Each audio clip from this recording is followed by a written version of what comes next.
नमस्कार, आप देख रहे हैं न्यूज 18 JKLH और मैं हूं आपके साथ आंचल Bhatt.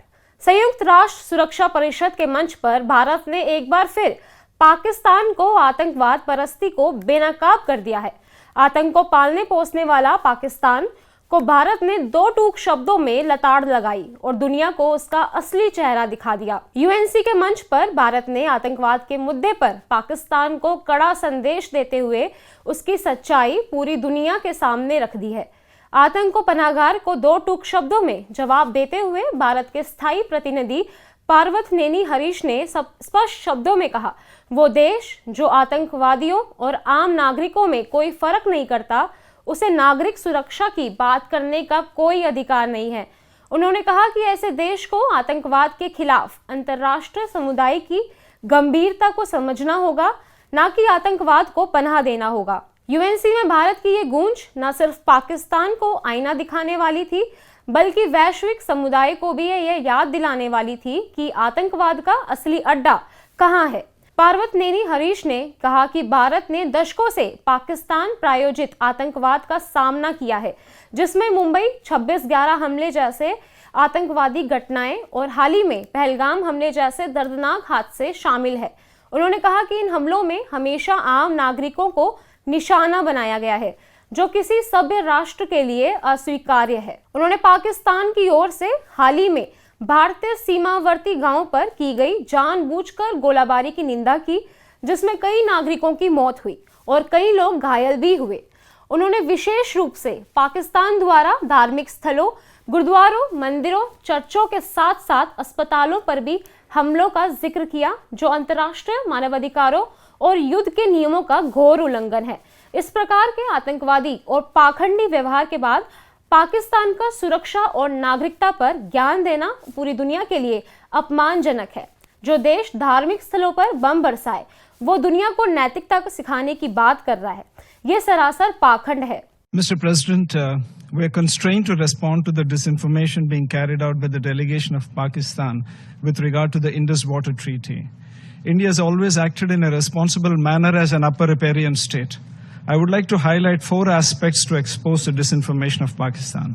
First, India entered into the Indus Water Treaty 65 years ago in good faith. The preamble of the treaty describes that the treaty was concluded in a spirit of goodwill and friendship.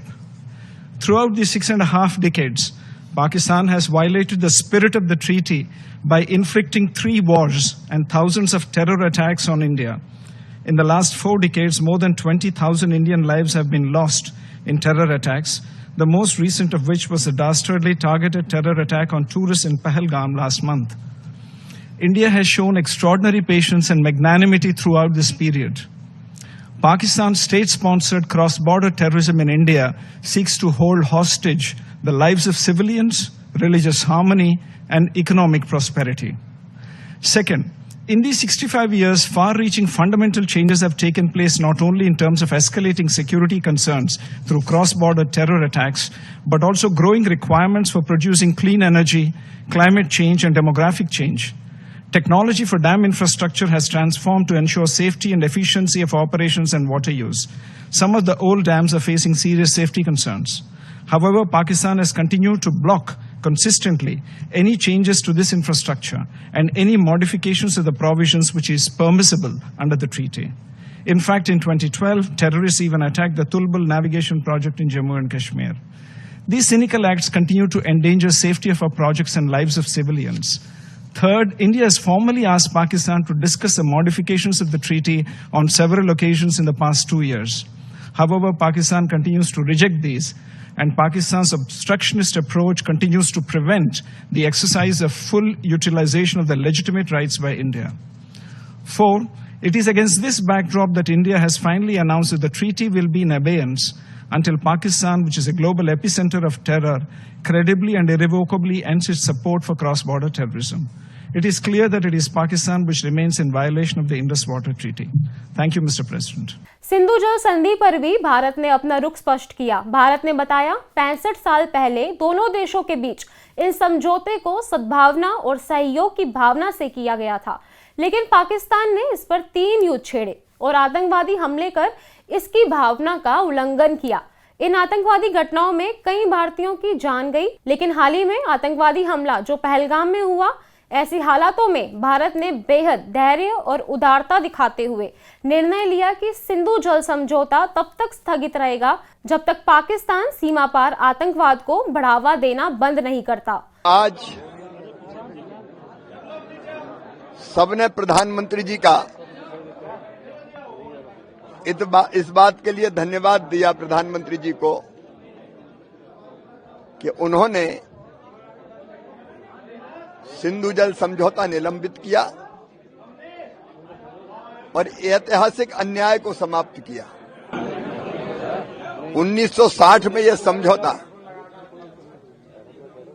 स्वर्गीय पंडित जवाहरलाल नेहरू जी ने किया था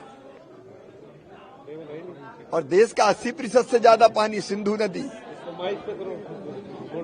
नदी का वो पाकिस्तान को दे दिया गया था। पैसा भी दिया, पानी भी दिया और पैसा भी दिया, और बदले में पाकिस्तान ने क्या दिया? भारत का पानी इस तरह से पाकिस्तान को देना भारत के किसानों के साथ और देश के साथ भी घोर अन्याय था। यह अन्याय समाप्त किया प्रधानमंत्री श्रीमान नरेंद्र मोदी जी ने। किसान इससे प्रफुल्लित है, प्रसन्न है, उनको धन्यवाद दिया है और अब उस सिंधु जल का उपयोग सारी संभावनाओं का पता लगा के हमारे किसानों के हित में किया जाएगा, चाहे वो पंजाब के हों, हरियाणा के हों, राजस्थान के हों या फिर जम्मू कश्मीर के हों, हिमाचल प्रदेश के हों, लद्दाख के हों। इन किसानों को लाभ मिले तो संभावनाओं का पता लगा के उस दिशा में काम किया जाएगा। जो इंडस वाटर ट्रीटी है, इससे नुकसान जम्मू कश्मीर के लोगों को हुआ है। हमने हमेशा ये डिमांड की है कि इसकी भरपाई की जाए और हमारा पानी जो है उस पर हमें हक ही नहीं है। आज इस वक्त आप देख लीजिए कि जम्मू कश्मीर जो है पूरा एक ड्राट प्रोन स्टेट बन गई है और हर जगह पे पानी की किल्लत है। हमारे वाटर सोर्स जो हैं वो खत्म हो चुके हैं और पानी को लेके यहाँ प्रॉब्लम है जम्मू कश्मीर।